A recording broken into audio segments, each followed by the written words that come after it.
ഓരോ blood test കഴിയുമ്പോഴും താഴേക്ക് പോരുന്ന അയൺ ലെവൽ എന്ന സ്ഥിതി ആയപ്പോഴാണ് എന്നാൽ ഇനി കുറച്ചധികം ബീറ്റ്റൂട്ട് കഴിച്ചു നോക്കാമെന്ന് വിചാരിച്ചത്.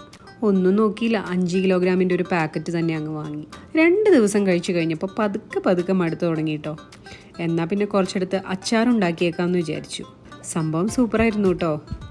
ആദ്യം ബീറ്റ്റൂട്ട് തൊലി കളഞ്ഞ് ഇത്തിരി പച്ചമുളക് കീറിയിട്ടതും ഉപ്പും വിനാഗിരിയും എല്ലാം ചേർത്ത് നന്നായിട്ട് മിക്സ് ചെയ്ത് കുറച്ച് നേരം മാറ്റി വയ്ക്കുക. പിന്നെ ഒരു ചട്ടിയിൽ നല്ലെണ്ണ ചൂടാക്കി കടുക്, ഉലുവ എന്നിവ പൊട്ടിച്ചതിന് ശേഷം വേപ്പില, ഇഞ്ചി, വെളുത്തുള്ളി എന്നിവ ചേർത്ത് കൊടുക്കാം.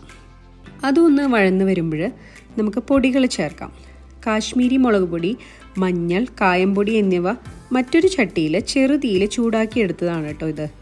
പൊടിയുടെ പച്ചമണം മാറി വരുമ്പോൾ വിനാഗിരി ചേർത്ത് നന്നായിട്ട് മിക്സ് ചെയ്യുക. പിന്നെ നേരത്തെ മാറ്റി വെച്ച ബീറ്റ്റൂട്ട് മിക്സ് നമുക്ക് ചേർത്ത് കൊടുക്കാം. ആവശ്യത്തിന് ഉപ്പും ചേർത്ത് നന്നായിട്ട് വേവിക്കുക. വെള്ളം ബീറ്റ്റൂട്ടിൽ നിന്ന് തന്നെ ഇറങ്ങിക്കോളും, അതുകൊണ്ട് നമ്മൾ എക്സ്ട്രാ വെള്ളം ചേർത്ത് കൊടുക്കേണ്ട ആവശ്യമില്ല.